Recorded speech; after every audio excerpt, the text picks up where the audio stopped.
Good afternoon. I'm pleased to be standing here with good friends and partners, and I want to especially thank Attorney General Wayne Stenjum and Director Dallas Carlson from the BCI for joining us today and coming to Fargo. We're here with what I would describe as an important initiative to keep the great quality of life we enjoy in our communities and our state. As leaders standing before you today, we recognize a growing problem in our communities that relates to gang activity and criminal behavior. About a year ago, we started to see the signs of increasing gang activity, and we started to focus on that criminal behavior with 2 officers from the Fargo Police Department and what I'll call our Street Crimes Unit.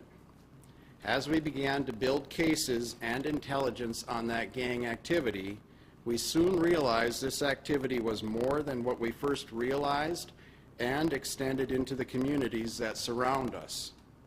This led to us putting on a number of presentations to local law enforcement, along with city and county commissioners, so they would understand what we were seeing. City and county commissioners are recognizing the gravity of this threat to the quality of our life in our communities. And they are acting, or at least considering action, by giving law enforcement agencies personnel to serve on a Metro Street Crimes Task Force to address these concerns. Each of the chiefs and sheriffs will talk about how their agency is going to participate in the Metro Street Crimes Task Force. But first, we'll talk about what we're seeing locally, and Director Carlson and Attorney General Wayne Stenjum will talk about what they're seeing statewide. Locally, we're seeing gang activity that initially stemmed from Detroit, Chicago, Minneapolis, St. Paul, and California. Some of these people have moved here and established residency here, and some are transient in nature and travel back and forth. They have seen an opportunity here because of the good economy, both here in the metro area and in our state. The primary local gangs that we're dealing with right now because of criminal activity are the Lick Squad, the Fast Money Boys, and the Squad 400. These local gangs have ties to national gangs like the Gangster Disciples, the Black Disciples, the Vice Lords, and different sects of the Crips and Bloods. Their criminal activity ranges from distribution of drugs, human trafficking, armed robbery, strong-armed robbery, and assaults.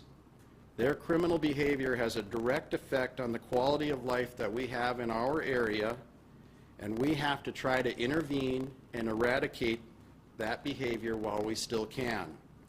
It would be a monumental mistake to wait for something horrible to happen before we did something, and that's why we're here today.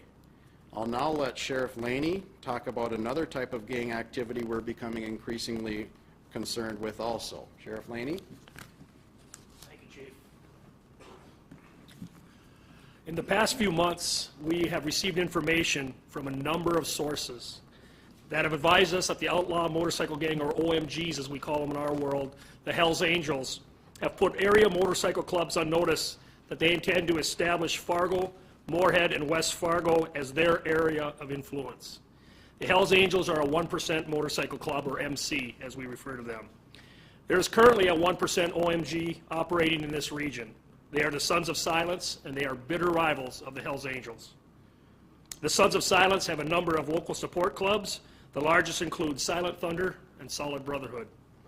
We have confirmed with law enforcement one serious altercation already with a number of injuries between the Hells Angels and the Sons of Silence. We have been advised the altercation was over the Fargo, Moorhead, West Fargo turf issue. We will be actively monitoring these clubs, and I can tell you right now, this type of conflict and OMG behavior will be dealt with immediately and to the fullest extent of the law. I want to make it clear, the turf of our metro area belongs to the citizens of our community, the 99%. It does not belong to criminal street gangs who intend to ply their trade of dealing narcotics, trafficking women, criminal facilitation, and intimidation of others who stand in their way. We will do everything legally possible to ensure this activity does not take a foothold in our area. We have a quality of life here that is unrivaled, and we do not intend to give that up.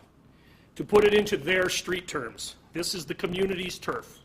We are their enforcers, and we intend to ensure that our community stays safe from their activity and from their influence. Thank you. Thank you, Sheriff. Now we'll ask Director Dallas Carlson to come forward to talk about statewide issues. Thanks, Chief. Good afternoon. Not to repeat everything that's been said, but the gang problem goes statewide. It's no secret the last 5-6 years as the economy has really picked up, population has picked up, and with any increase in population, we've always also experienced an increase in reported crimes.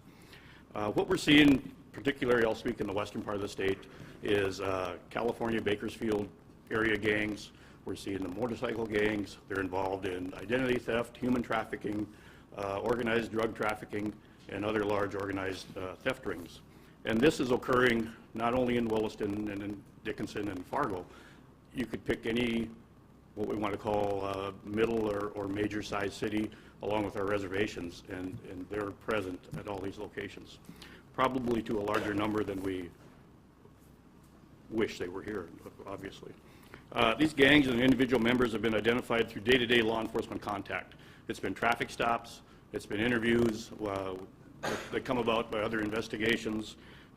We've done it just by knock and talk, so to speak, investigating some drug crimes. They come about that way.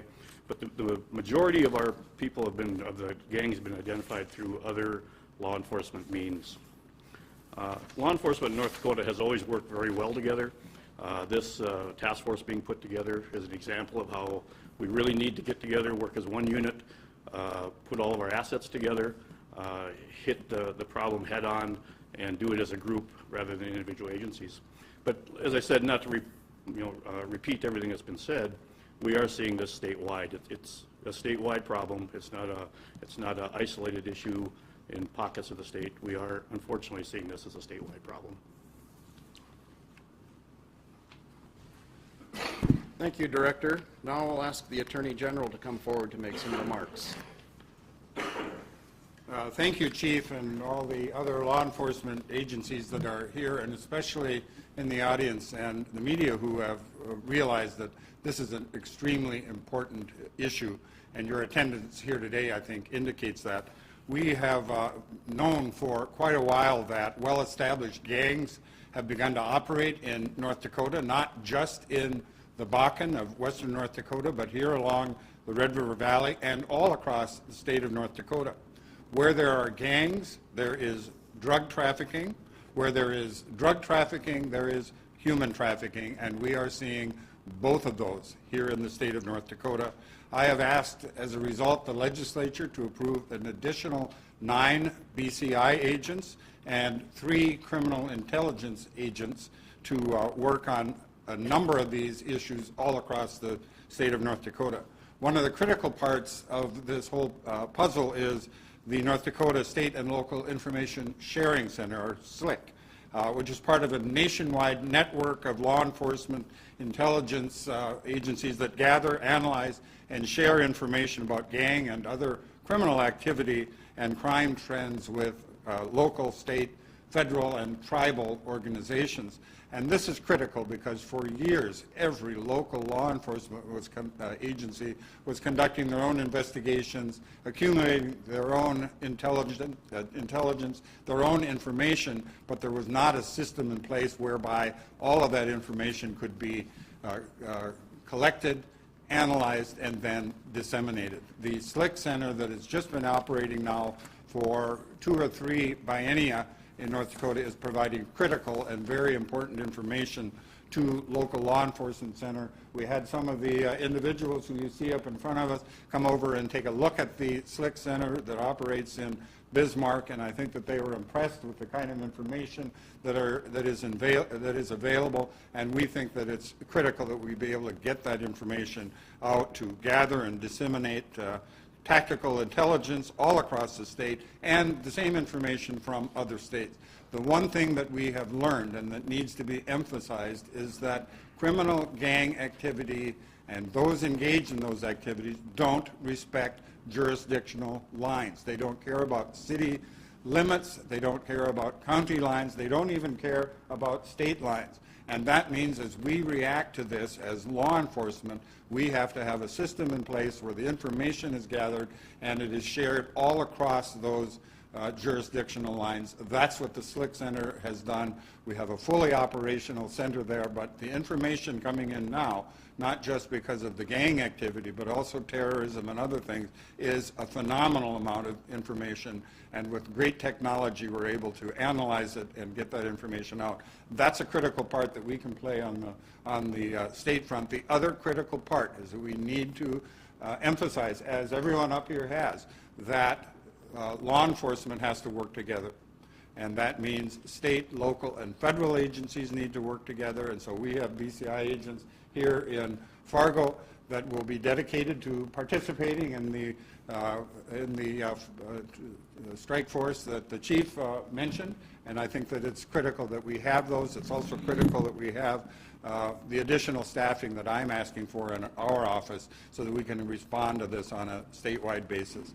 I want to emphasize that a lot of the attention is being paid to Western North Dakota, and it should be, because the situation out there is critical and very serious indeed. But there are folks who are not hesitant to travel from out in Western North Dakota, come out here to the Red River Valley, to Fargo, Cass County, and set up their operations here. We have to learn that the critical thing that we do is that we nip this problem in the bud, because if we don't do it now, that means that the situation will only become exacerbated. It will become worse in the future.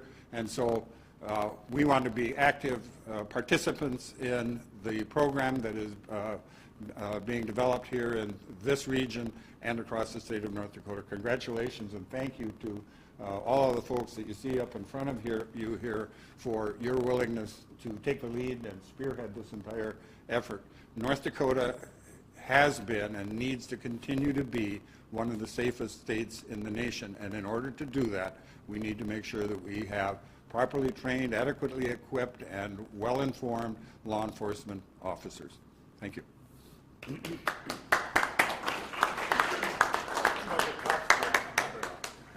Thank you, Attorney General. We're now going to hear from the chiefs and sheriffs that are participating in this effort. And first, I'll have Chief Mike Wrighton from the West Fargo Police Department come up. Good afternoon. While the Fargo-Moorhead area remains a safe place to live, work, and visit, the community must remain aware of the changes that are occurring. Upon hearing a report relating to the increase of violent crimes, prostitution, and drug sales in the area, West Fargo City officials directed me, as the Chief of Police, to do what is necessary to protect our citizens and our community. I believe committing resources and staff to the multi-jurisdictional street crimes unit is the most effective and efficient method to address the threat that faces us today. I have appointed one member of my department to be a part of that unit. It is essential for law enforcement agencies to work closely with our community partners to be proactive in our approach to address any issue occurring within the metropolitan area, regardless the nature. The West Fargo Police Department is committed to be an active partner within the West Fargo community in an effort to maintain the quality of life we currently enjoy. Crime prevention is a community effort. Thank you, Chief Wrighton. Now I'll ask Sheriff Bill Berquist with the Clay County Sheriff's Department to come forward. Thank you for being here today. We are looking forward to another cooperative effort between our local law enforcement agencies to serve our communities here together. This is a community problem, and we all require a community solution. Just as our agencies will be working together, we will ask our communities to work together with us in this problem. Back in the 1990s, if you remember, we had a similar situation that happened, and that was pretty much taken care of, but it took a lot of cooperation from the whole community to make it happen. We are committed to participating in this task force and are working towards assigning a deputy to it, and hopefully the sooner the better. Thank you. Thank you, Sheriff Bergquist. Now I'll have Chief Dave Ebinger from the Moorhead Police Department. Thank you, Chief, and thank you, members of the media that are here today to shed some light on this critical issue that we're experiencing in our region. The Moorhead Police Department has a long history of cooperating with our fellow partner agencies in both Cass and Clay County and City of Fargo and West Fargo. We currently have 4 task force officers that work for the Moorhead Police Department. All 4 of them are assigned to the Lakes to River Drug and Violent Crime Task Force that is part of the Minnesota's effort to underwrite regional drug task forces. In addition to that, 2 of those task force officers are assigned to the DEA task force that works out of Fargo. As a result, we have got a fairly complex system of intelligence gathering in the region, and what has been presented to you today is a very good reflection of what we're experiencing. Right now in the city of Moorhead, we're familiar with gang members, not just local, homegrown, some of whom have ties to the local gangs that Chief Todd just identified. We also have ties back to the Twin Cities, to Chicago, to Milwaukee, and to Detroit. Some of these gang members are just driving through, coming through, running drugs to the Bakken, engaged in human trafficking. This is a community of almost 250,000 people. They're going to stop here. They're going to apply their trade as they come through. Others have settled, and we're aware of their presence, and we are scrutinizing their activities. As always, we're going to cooperate and collaborate with our fellow agencies in the area, and we're going to work closely with the Street Crimes Task Force that's being put together here. At this point, because of staffing issues, I'm not going to be able to contribute personnel to that effort, but our narcotics task force officers will be working closely with them and collaborating with them in this effort. As has been pointed out, this is a threat to the community. I lived through the 90s in a different community, but I watched gangs come in, and overnight, in a matter of weeks, crime increased in the community I served. It resulted in loss of life. It resulted in loss of quality of life. It resulted in loss of neighborhoods. A number of factors are different in this community than the one I lived in then, but we are not immune to the threat. And I hope everybody's assured that we're going to work together. We're going to stand shoulder to shoulder on this. And any members of either outlaw motorcycle gangs or street gangs, drug trafficking or human trafficking, I hope they'll be forewarned. This is not an easy target. It's a peaceful, nice community, but it's not an easy target. This is not low-hanging fruit, and there's going to be consequences to any effort to come in here and set up and break the law.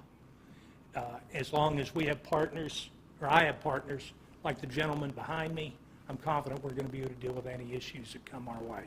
Thank you. Thank you, Chief Ebinger. I'll now ask Mayor Mahoney to come up and make some remarks. Feel pretty safe in here, don't you?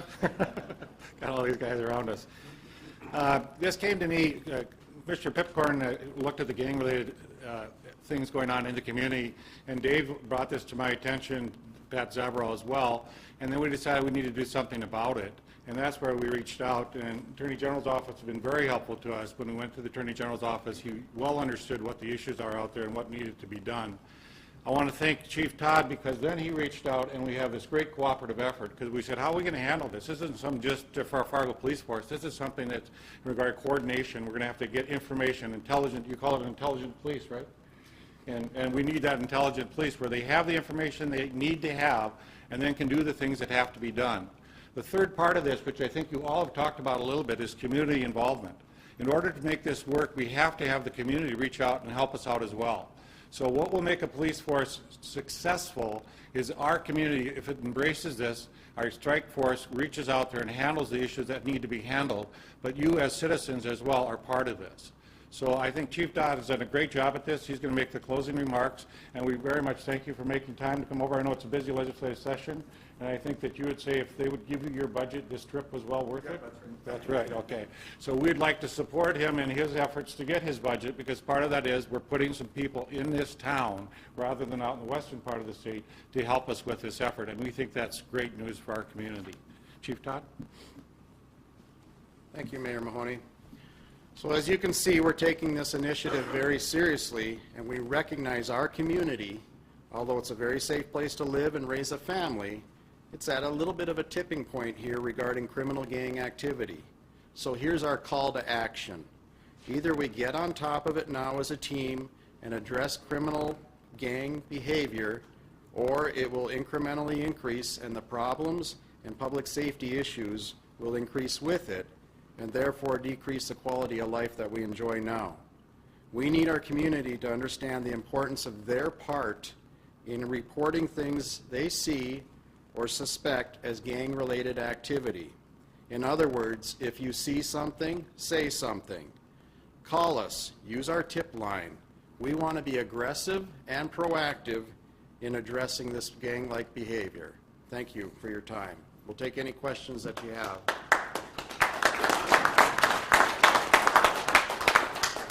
Chief Dodd, can you tell us specifically some of the activities that you've seen that led you to talk about police? Sure. You know, about a year and a half ago, we saw an increase in activity that suggested to us that it was gang-related activity. Some of that was narcotics-related. Some of that was strong-armed robberies that were occurring. Some of it was intelligence information that we were collecting through our officers and our detectives. And at that point in time, we took 2 officers off of their regular duties and formed that street crimes unit, and gave them the focus of concentrating on gang activity and then some other criminal activity that we had that was associated or possibly associated with that. That led to developing some cases and intelligence, and we quickly developed enough intelligence where we felt like, okay, this is a little bit bigger than what 2 guys from our department are going to be able to handle, and it's not just our community. So we started speaking to the other law enforcement leaders in our area here. They recognized what an issue that was. I shared that information with my mayor and my city administrator and my Commissioner Pipcorn, my liaison to the commission, and they recognized what an issue that was, and they know that in the long term here it can be a real threat to our quality of life here, and that's what draws people to live here, is that quality of life. And so we're going to do everything we can to protect that. So in answer to your initial question, it was narcotics-related activities, it was assaults, it was strong-armed robberies, some armed robberies, and some fights that were happening between two different groups of people. How were you to determine that these people were members or associates of gang? The feds have guidelines on what you can use to determine whether you can confirm somebody as a gang member or not. And the feds have criteria that if you meet 2 or more criteria, you can be confirmed as a gang member. We actually use 3 here just to be on the safe side, and I can go over that criteria later on. I can get that if you need that. Sure. Can I ask you a question? Yes. Can you talk about the contrast of what the gang, activity in the 80s and 90s was, and the difference in the affiliations?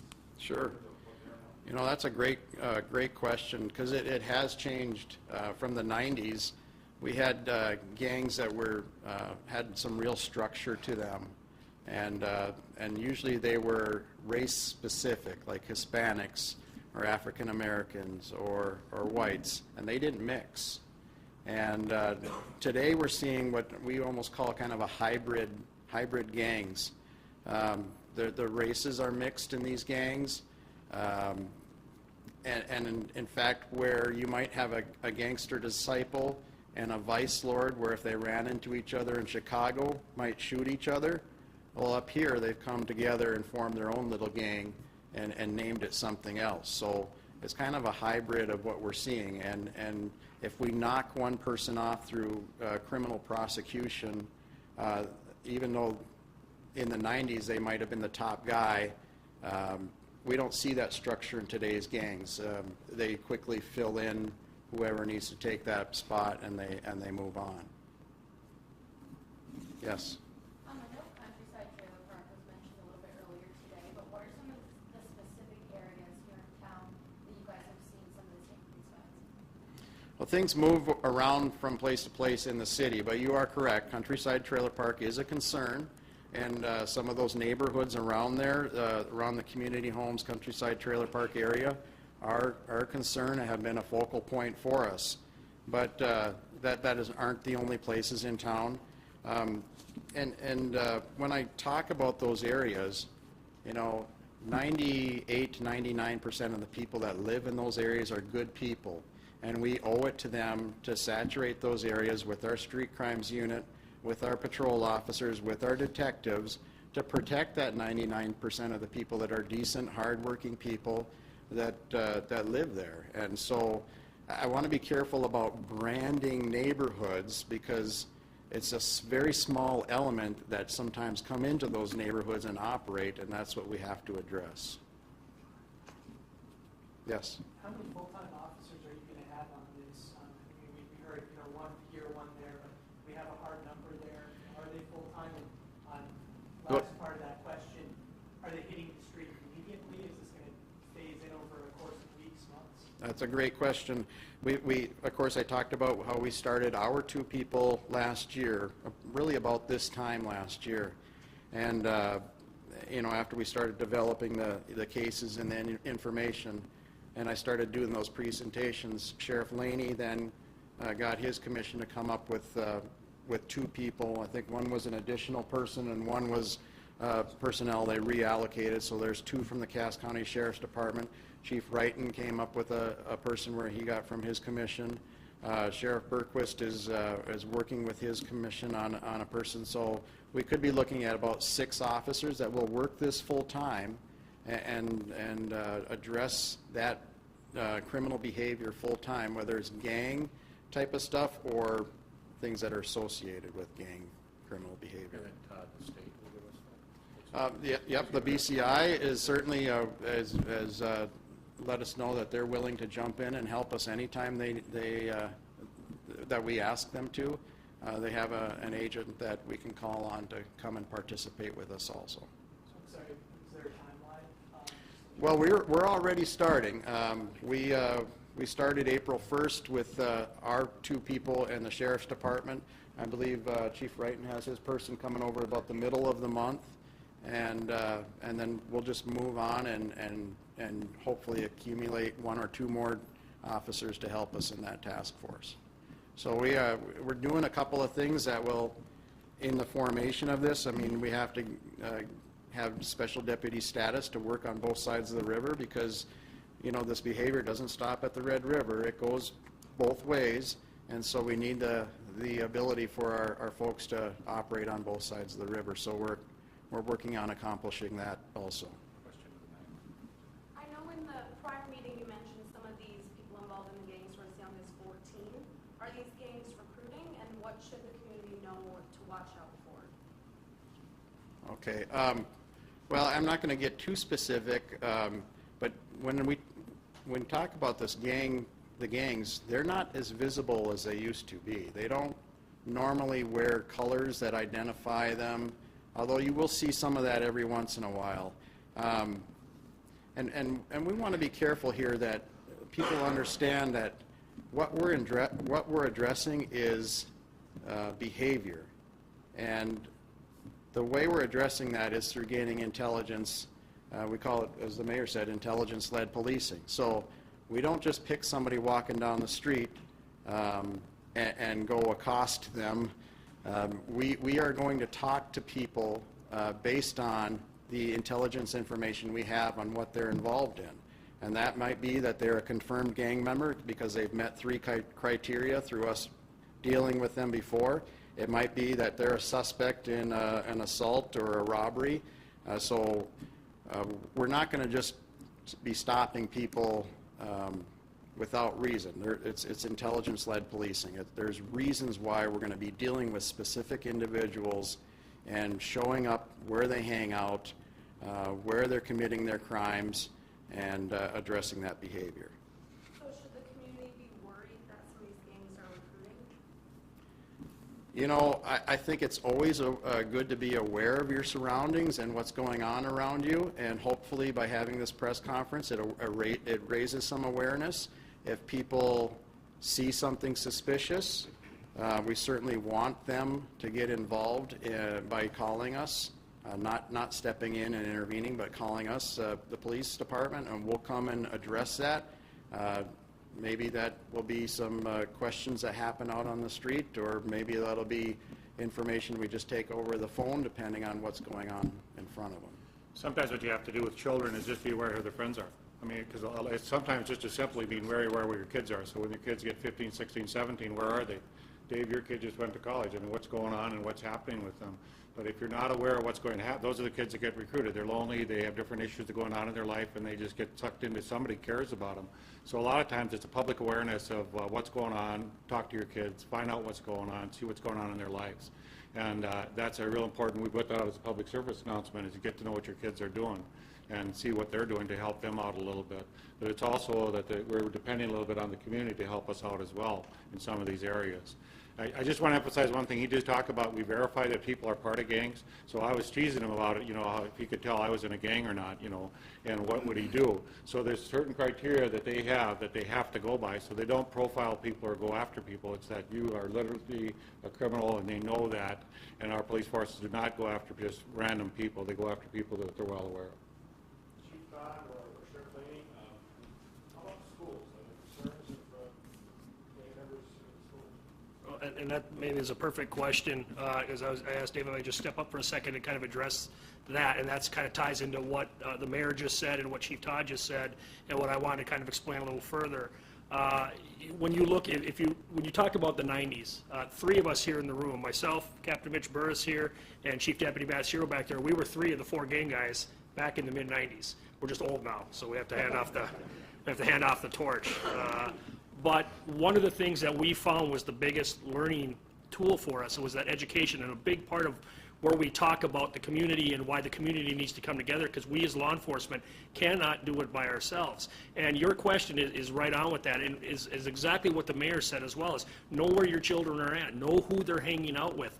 As parents, and this is what goes back to the schools that you asked about, you know, we'll educate teachers, so when they see some doodlings, or they see some graffiti on a notepad or something like that, that knowledge is power, and that's exactly why we're doing what we're doing today, is to try to get the community to action, to say, okay, what is this drawing, and maybe I need to talk to the school resource officer about what this is, and is this gang related or not. We did a lot of deciphering that, and we gained a lot of information that way, and it really allowed us to engage the student that was dealing with that, not the whole class. And that's what this is about. This isn't about randomly going out trying to sift out gang members. It's about intelligence base leading us to that, and whether it's the drawings in their room. I know Mitch and I went out one day to a parent, called us and said, I think my student or my son might be involved in gang activity. And we walked into their bedroom, they brought us in there, and we looked around and went, yeah, he is. It didn't take us but seconds to realize that, but it was a concerned parent who called us. We intervened, got the school involved, worked with the people there, and tried to head off that kind of behavior. And so, in the sense that they'll recruit, yeah, kids with low self-esteem, you know, people looking to belong, you know, maybe, you know, their family situation is the best. That's the kind of people, whether you call it recruiting or they just drift into that form of life, they become a problem. They start choosing that form of behavior over productive forms of behavior, and that's what we're going to go after. But we need everybody to work with us on this, and that's exactly the initiative the chief has kicked off. Are you seeing, like we used to see back in the 90s, like widespread family affiliations, like just subsequent generations, younger siblings, stuff like that? Is that into the same gang, or is that more fluid? Yes, I think I'll hand that off to the chief, as it's their intelligence base that we're working off of some of this, and the family ties, absolutely, but I'll let Dave speak on that. On the Lick Squad, we certainly see a lot of family affiliation that came from Detroit. So there's a large contingent of them that are confirmed gang members that are all related. With the Fast Money Boys, we also see a lot of relations. It's stepbrothers and cousins and things like that. So yes, we do see family relations that run through these groups. Mike. You alluded to this, gentlemen, but to expand on it further for the clarification of the community. Your phrase was, if you see something, say something. Help us to define something versus anything. Right. If you see somebody carrying a weapon, if you see what you think is street corner drug dealing, if you see what appears to be a fight brewing or an assault about to happen, if you see activity, an unusual amount of activity going in and out of a certain residence that concerns you, those are the things that we want to know about so that we can check into those things. You've charged some people who were given some information earlier today with affiliations, but some of the charges,